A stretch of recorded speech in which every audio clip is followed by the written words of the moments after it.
Hi, this is the second go of episode 6 of our podcast, which is called The Brewgooders, the dynamic duo of beer and comics. It's our second time recording it. We had a weird issue on Wednesday, because this isn't a Friday. We had a weird issue on Wednesday where the video kind of crashed out and we hadn't had a backup, so we're quite annoyed about that. However, as Collins just said before we went online, it's probably destiny, because we won't be steaming, which we were quite drunk on Wednesday by the end of it. Yeah, it went downhill from there. Yeah. And we had nice t-shirts. And we've got t-shirts now. So we'll talk about our beers very briefly, and we'll talk about our comic show briefly.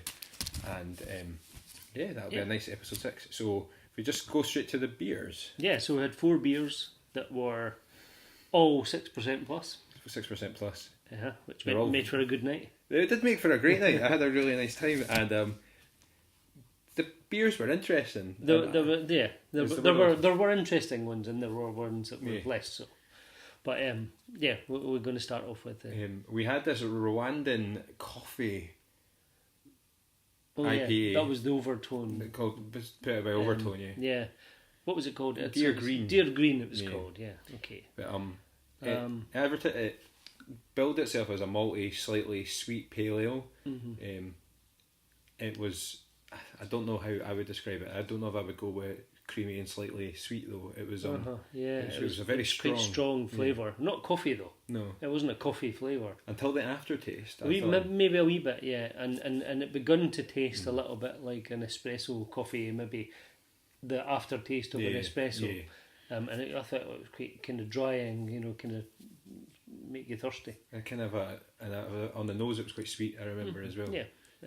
I wasn't terribly keen on it, I have to say. It was 7.5% proof. Yeah, so it was quite hefty. It was quite hefty. So strong in terms of the aftertaste and flavour, and strong in terms of the alcohol. And the effect it had on our ability to function. Yeah.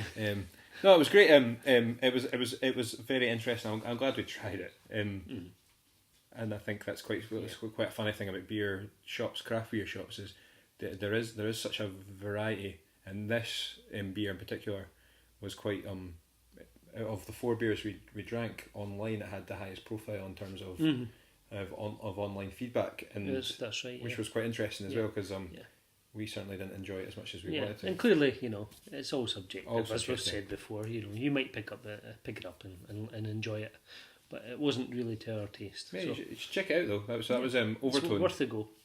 Overtone Dear Green. We also had from Blunt Chisel a 6% ABV ale called Sheep. Is it Sheep Ale? Sheep beer. Sheep beer. Yeah, so Blunt Chisel just up the road from us in Kelty and Fife. We, again, I feel like we're not starting off particularly strong. I thought it was fine, is the word I would use to describe this. It was billed as that, hints of honey and caramel, not too sweet. But I didn't really get that too much from it. It was fairly bland. It was a run of the mill kind of beer. It was batch 3. I remember we talked about this very briefly. So we wondered, maybe should have been getting better by batch 3 or something. I don't know. Maybe I don't know. I was saying we should be getting better by podcast 6, but perhaps I think I might go back to it. I'm going to try one of the other beers from I'd like to Blunt try Chisel some tonight, as which well. I think is batch 13 is the beer I've got upstairs. So that is Vice I've got upstairs, which is... It was easy to drink, but it didn't have any kind of strong flavours or anything. So really hard to do a review of something that didn't have that kind of feel. So I remember kind of sitting there and not really being able to say anything and being it's fine. It's fine. Yeah, it quenched our thirst and made us slightly drunker. It did, slightly. Then we had Tempest Brewing's Dios Mio, which terrified me. It did, because it said it had jalapeno peppers in it. And okay, I like jalapenos, but in my beer, I really wasn't sure. It was exactly. It was jalapenos and lime IPA. I thought it was ace. Well, I really enjoyed that. I thought surprised. I thought I found a new beer that I would drink quite regularly. So you smelled it. You got a bit of lime. Yeah. No hint of chili, I don't think. No. You started to drink it, and you got a burst of lime, and then the chili strength started to come through. It wasn't terribly strong. No, it was but it was as spicy as you would have if you had jalapenos in like a salad or something. Yeah, probably. Yeah, no spicier than a bag of chili crisps, which I know is too spicy for some people, but I thought it was great. I really enjoyed it as well. I thought it was a lot of fun. It was balanced. It was balanced considering why, as I say, we were slightly anxious, intrigued. I know we gave Sandra, Colin's wife, some because she was intrigued as well, and she also enjoyed it. She did a really interesting face. It was kind of like, oh, like a bit like a really pleasant surprise on. And I did a wee bit of more research on Tempest Brewing, and they have 3 chili inspired or infused beers, which they call their Holy Trinity. We'll give them a try. So this is number 2. So we need to find out what number 1 is, and then they're kind of apparently within craft beer circles plugging that number 3's on the way. Okay, good. So we'll look forward to that. Yeah, I think and one of the things that they talked about in their billing was that it somehow manages to be cold and refreshing and hot and spicy all at once, and I got that. It was really ace actually. And our 4th beer was our Windswept. Windswept Wolf. Yeah. We both drank Windswept before, and both enjoyed Windswept stuff. Yeah. This was fine. It was 6%. It was a dark ale called Wolf.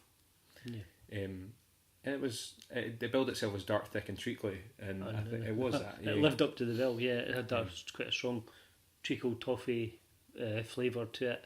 Not overly sweet, but it was there. And we thought it was quite pleasant as well. We liked that. Yeah. Okay. Absolutely, it was okay. Yeah. It was our first beer tonight, and I feel kind of bad for the first beer sometimes. And I actually had a wee think back, and we've never, our first beer has never won yet. It's always been our 3rd or 4th. Actually, I might double check that, but it has always been. It hasn't been our first one.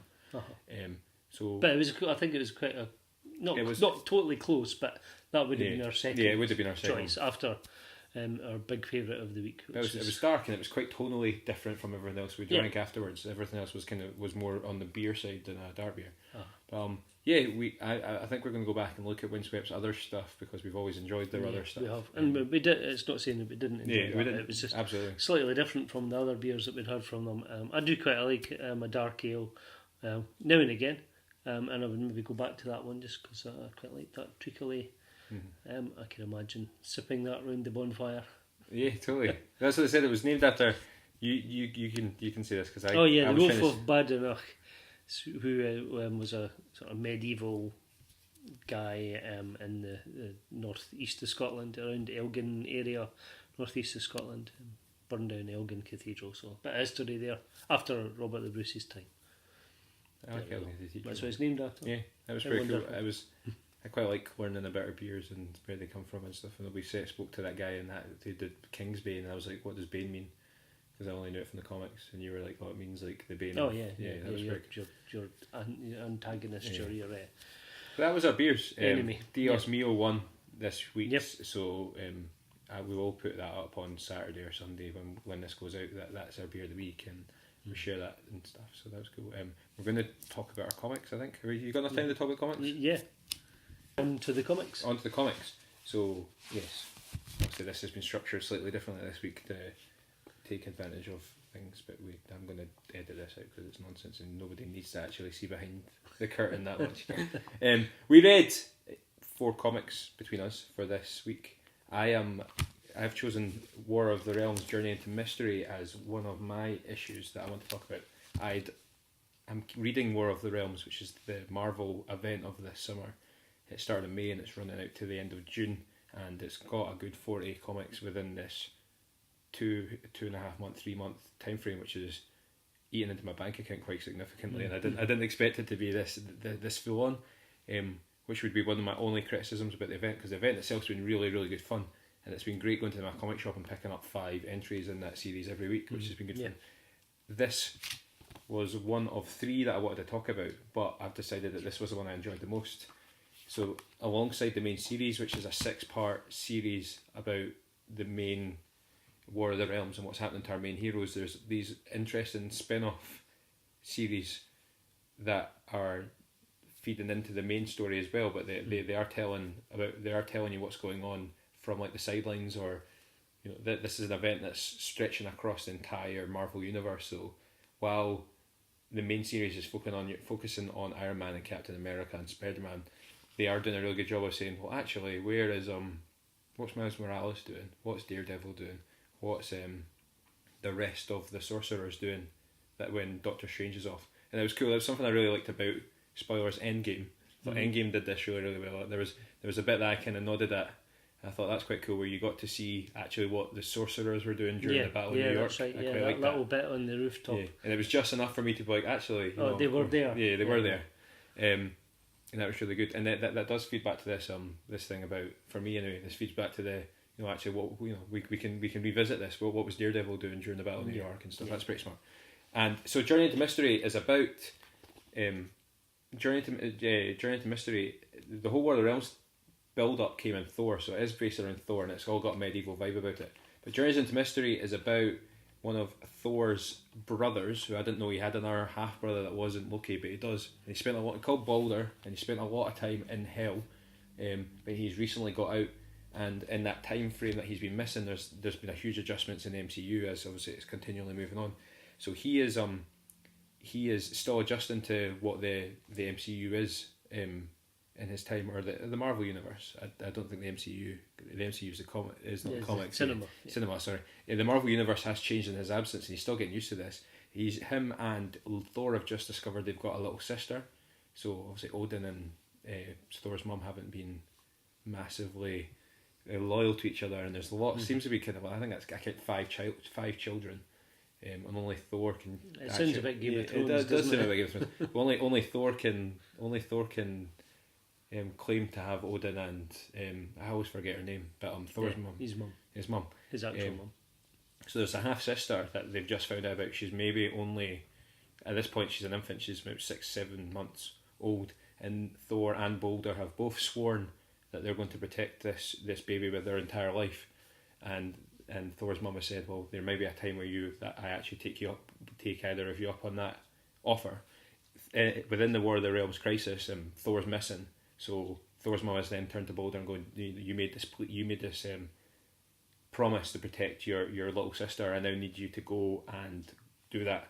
So he's then gone off and tried to form a team of superheroes on the way to support him on this quest, but all the main guys are busy, so he's gone to Times Square, and there's a really good bit in the comic that I liked, where he goes to Times Square to try and recruit Spider-Man, and it's Miles Morales he catches rather than Peter Parker. And Peter Parker's in Times Square, and you go there, and actually there's an Iron Man and there's a Captain America. You can see in this picture they both look a bit odd looking, and it's because they're cosplayers. So I think in the Marvel universe, that's what Times Square is, and very much like in the way I think you can go down to Times Square and there's Elvis impersonators and stuff like that. Lots of people like that. Yeah. I thought that was quite funny. So he goes down there and finds Miles Morales, who's trying to evacuate the area. So he takes Miles Morales on the quest, and as he continues on, he grabs more folk. He grabs Thor's dog. He grabs a sorcerer who's not Stephen Strange. He grabs Hawkeye's daughter, and we talked about how that was like a nice wee nod back to Endgame even, and other people as well, including probably my most intriguing one. I recently Wonder Man has decided to be completely pacifist in this story. There's a part where they're getting chased by the baddies, and they're trying to get him to take part. And he's like, no, I'm a pacifist. And they actually say, does your pacifism extend to bridges? And he's like, and then the very next frame is him smashing a bridge up, which is it's there. So, this pacifism of yours, does it extend to concrete? And then in the very next frame, it's him smashing the bridge up, which I thought was really, really. And is that to stop the enemies? Stop the enemies chasing them. Yeah. Right, okay. So it was written by the McElroys, who I'm not familiar with their work actually, and it was drawn by Arajo, Andre Limo Arajo. The art's really good, possibly a wee bit juvenile, aimed towards this maybe a mid to late teens sort of. I commented that I thought the facial expressions were over exaggerated, which is usually something you see in a younger. A nice storyline in part 1 of 5. So I'm intrigued and excited about where this story will go, because it's going to be part of a 5-part series, which will hopefully, if proved successful or interesting enough, might lead to an ongoing with this group of characters. So yeah, that was my Marvel choice from that whole series. But I would recommend the trade paperbacks will be coming out relatively soon. The War of the Realms stuff has been good fun. Journey into Mystery has been good, but then I just finished reading this morning an X-Men comic that's set during the Crisis, which is quite cool. And Punisher was really good, and there was another one that I thought was really good, which was Venom. Venom's been really interesting in this series. I like the big events because you can play around with characters that you wouldn't normally choose to read, and find something else, which is what I found with Journey into Mystery. So, okay, yeah. So the other side of Marvel, away from the superheroes, is the other big thing that they're doing at the moment is all the Star Wars comics. So my choice this week was Darth Maul, which is the trade paperbacks. This is collected edition of that story, written by Cullen Bunn, who has done lots of things, Deadpool and Spider-Man, and he's kind of big time Marvel writer. Darth Maul, quite an interesting character in the Star Wars universe. We don't see an awful lot of him, and it was nice to see him kind of make a little reappearance more recently. But this story about Darth Maul goes back to before the Phantom Menace, and fills in a wee bit of his backstory about where he came from. And we find that he was at a very young age taken on by Darth Sidious as his apprentice, trained up for many years into the Darth Maul that we first saw in the Phantom Menace. And this story occurs mainly just before the Phantom Menace. And Maul has been almost fully trained, and he's really anxious to take on a Jedi. That's kind of what he's been trained to do, to be a Jedi killer, and he really wants to prove himself, to the extent that he's kind of going behind his master's back, which I guess is what Sith do. All the time. They're always trying to kind of outdo their master and be sneaky and stuff. So he recruits some bounty hunters, some nefarious types, who I think have appeared in other comics. One of the main guys is called Cad Bane. He looks like a cowboy with a big cowboy hat, and I'm pretty sure he's appeared in other Star Wars comics. Anyway, he recruits this group to help him kind of get a Jedi, and we discover that there's this gangster group who have captured a Jedi apprentice and are selling them off to the highest bidder. So to do with what they want, it's amazing. It's a really an interesting kind of wee story there about kind of like not quite slave trade, but almost. A part of the universe that is, it just fills a bit more colour into maybe what you don't see because you're on this straight, very narrow path that you see. You only see this small world view or universe view from the main characters. Exactly. So it's nice to fill in, and I think a lot of people who are into Star Wars quite like that. There's all the characters, even the ones that have been 5 seconds in a movie, have a full backstory because they like that kind of thing and that whole universe building. So the storyline is that they do manage to infiltrate this kind of auction. And of course, Darth Maul, being who he is, tries to kind of do things his own way. Kind of doesn't really get involved in the bidding, and goes to try and get this Jedi. And there's a few twists in the tale there, but that's where it goes. And we learn a wee bit more about Sidious and some of his schemes and things as well. So I found it quite an interesting story. I quite liked Darth Maul as a character. Liked him in the Star Wars Rebels animated series as well. So it was good to kind of find out a wee bit more about him. Where does Rebels sit within the chronology? Because I don't keep up as much as I should. Just before Episode 4, isn't it? It's not long before Episode 4 or even Rogue One. In fact, in Rogue One, there's that little nod. The chopper, the little droid, appears in Rogue One, doesn't he? Yeah, I'm sure there's and there's an Tannoy announcement for it. That's the one I remember. That's right. It was actually my son that pointed out to me. He was like, "Oh, that's it." And I think you do see their ship. You see the Ghost at some point in the battle in Rogue One. So it's just before then. It's from Rebels. So when the kind of main Rebel story is kind of ongoing, their stories kind of just before it. Because I remember I watched spoilers for anyone that's not seen Solo yet, but I remember seeing Solo with my son, and he knew the twist, or I saw the twist, and then actually my son, who's he's 11, so he's just starting to get into the idea of Easter eggs and throw nods, and he the same way I do. He said, "Well, then we put Darth Maul's in Rebels," so it wasn't much of a spoiler. And I was like, "Oh, of course, okay, smarty pants." But a lot of people won't have seen Rebels. They'll just watch the main movies and that's it. So which is and I fall into that category of fan that only watch the films. So I see like yourself and the other guys that comic shows and conventions, and obviously there was a group of you guys that were dressed up as rebel characters in Dunfermline a couple of weeks ago for obviously there's just there is a group of people that I think you're part of who will venture off the main track, and what's quite exciting to see from my perch of like just sticking to the films is actually just how colourful the universe is. Yeah, I mean there's lots of novels. Yeah. There's been graphic novels for comics for years. Yeah. All the Dark Horse, published Star Wars books, they did them for years, but they've become legends. They're not canon anymore. Not canon.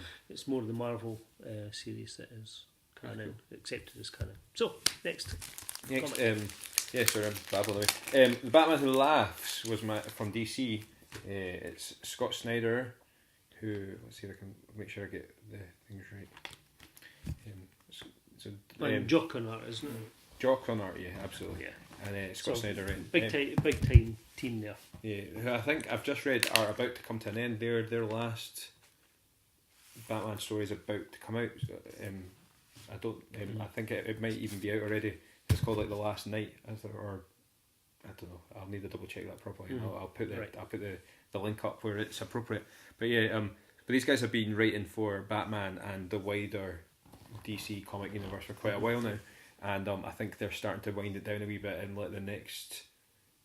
In the main Justice League series, they're building towards something that's going to kind of explode. I think in the next couple of months, and then they will then hand the reins over to a new writer, artist, collaborative team. Yeah. But the Batman That Laughs certainly seems to be one of their. So the Batman That Laughs is not only the title of this comic, but it's also the title of a villain who showed up in the Dark Knight Metals a couple of years ago, and seems to be one of the more well established and well thought of villains of an event that was based around bringing in a dozen new villains into the universe. He's the one that's been well received. The idea is he's a Bruce Wayne from a failed universe. So we've got the standard DC multiverse, the 52 that they talk about. This establishes that there's a dark multiverse below that, which contains failed Earths, and there's been a god, celestial type character who's travelled between these dimensions and found all the Bruce Waynes of these failed Earths and offered them the opportunity to come into the light multiverse and re-establish themselves there, including so you've like a Bruce Wayne who steals the Speed Force. You got the Bruce Wayne who the moment that his parents died in that alleyway, a Green Lantern ring found him. So he grew up with this hatred and this evil, but without the space to grow into Batman, because he already had the power to kill Joe Chill in the alleyway and then move on to do. So it's pretty cool. But yeah, Batman That Laughs, he is a Bruce Wayne who was infected by a virus that the Joker had injected himself with in order to, and the idea is that it infects the person in closest proximity to him when Joker dies. So Joker infects himself and then tricks Batman in one of these universes to kill him. So he now has this virus, and he has travelled to the current DC universe and is doing a load of shenanigans. What's that called when there's a mulligan? Is that a right thing? What's the thing where you've got the they've just got a plan and there's a thing that everyone has to fight over, and there's a phrase that I've just... Oh, and it doesn't actually have any real thing to do with the story. Yeah, you're... I don't know, that Hitchcock thing, I've forgotten. You just establish something that's got enough value that everyone fights over it, but it's not really important. Yeah, but it's not important. Yeah. I've completely forgotten what that's. The importance of that, I think we should... The importance of this is that... the importance of this series is that it's the interchange between Batman and the Batman Who Laughs, and the idea that the only way that our Batman can fight this evil incarnation of himself is to lower himself to that level eventually. It's called a MacGuffin. A mulligan's when you have to... close. Yeah, a MacGuffin. So there's an ongoing story, and they have to do this, otherwise Gotham is doomed. But Gotham's always doomed. So actually, what's interesting about the comic series is the interactions between Batman and the Batman Who Laughs, and it's quite incredible. There's just some really interesting bits and pieces going on. So our Batman gets infected by a sort of slow release version of the illness that he's trying to fight. So as well as trying to fight this enemy and fight the big plan and the MacGuffin to destroy Gotham, he's also trying to remain sane until the end point. And we all know that Batman's a big, massive control freak, so it's probably a mission that he could have handed over to another member of the Justice League, but it's personal because it's him. It's literally personal.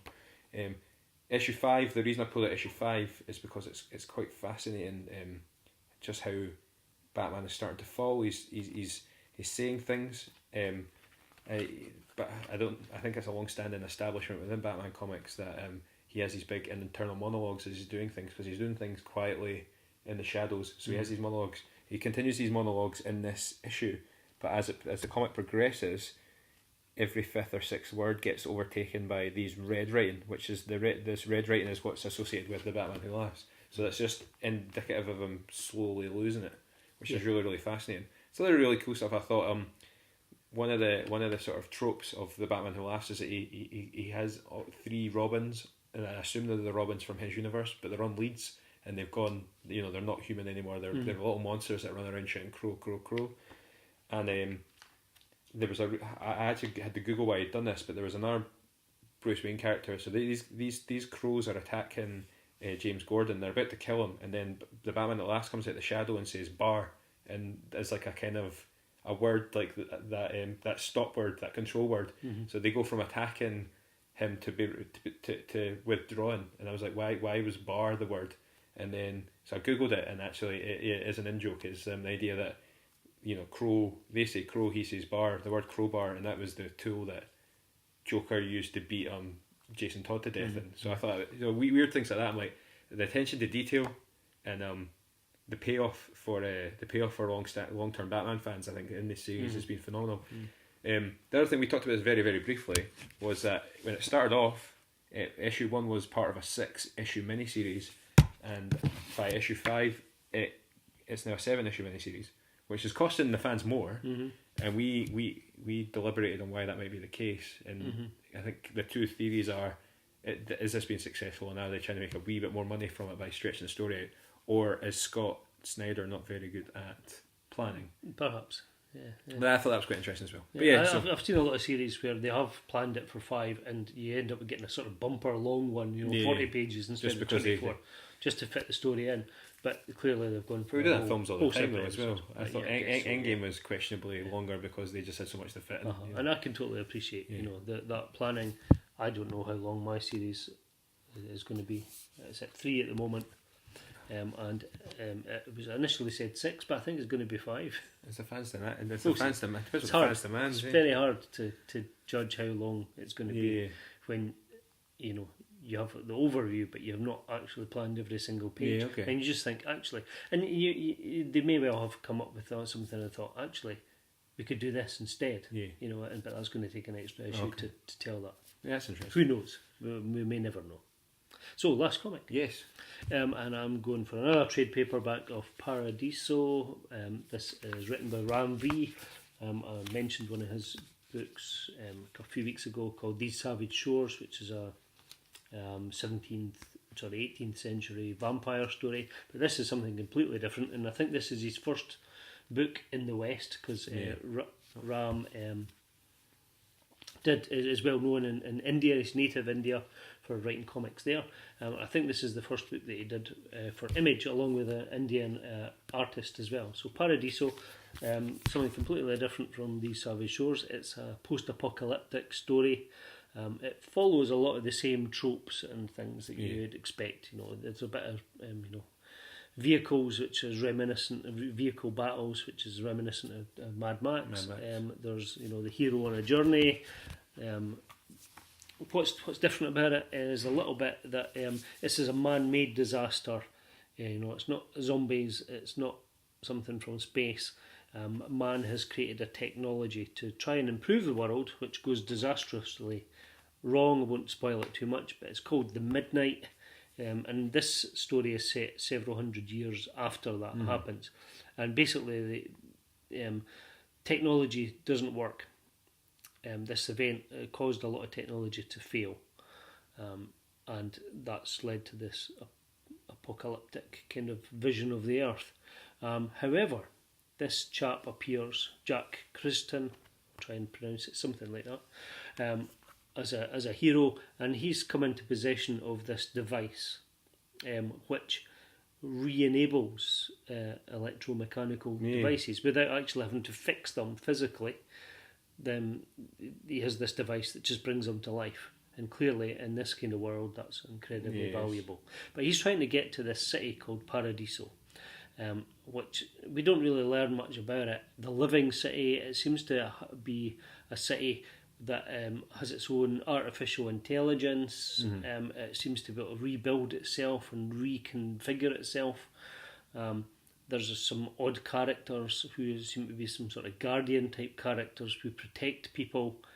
And there's this mysterious character that you quite liked. I quite like him. That looks like an old Doctor Who villain who crops up from time to time and just appears out of midair, attacking people and it's quite these, chasing after Jack. He's so strange looking, but he's dressed so plainly. Yeah, like a detective. Doctor Who used to do that quite a lot, and I quite like that. So, is it a good story? It's interesting enough, I have to say. For this is volume 1, and there is a volume 2. I'm not massively looking forward to reading volume 2. I don't know if I'm even going to bother, because it just goes over a lot of the same things that a lot of post-apocalyptic stories do. And there wasn't enough new in there to totally drag me in. So what I'm waiting for is Ram's trade paperback of These Savage Shores, which is out in August. Because that really did suck me in with just one issue. The first issue just drew me in. It's been getting rave reviews. Certainly, so he's a good storyteller. I read his War Scroll entry was really simple and effective as well. Marvel, DC stuff. So I think that looks really good. I think it looks amazing. As I say, I've been struck by the art. Yeah, it's unusual in the art, particularly the colouring, which is by Dervla Kelly. The colouring's a bit unusual for a post-apocalyptic. It's very colourful, quite bright, very bright, oranges, purples. Lots of different hues in there. Which I don't know if it detracts from the story. It's just different. It's not what you expect for a dark, kind of futuristic, dystopian comic book. Totally, that's nice. But there we go. That's our comic reviews for this week. That was pretty. So thank you for joining us. Thank you for all your support thus far. Please get in touch with suggestions of beer and comics if you have any. Next week, I think we're going to do gluten free. Yeah, I think so. We'll pick up some gluten free beers, try them out. So, incidentally, yesterday a celiac awareness comic was launched in Dundee. All right, okay. So this was launched at the Dundee Comics Creative Space just last night. I wish I'd known about it, because I would have went up and grabbed a copy. But I'm going to be in Dundee early next week, so I'm going to try and get it, because that would just tie in really nicely with the gluten-free beer. So if I can grab a hold of that, and a whole load of writers and artists have been involved in that, so I'm interested to see what that is. We'll do that. What a nice tie-in. Hopefully we'll do that with our gluten-free beers and anything else. So thanks for listening. Cheers.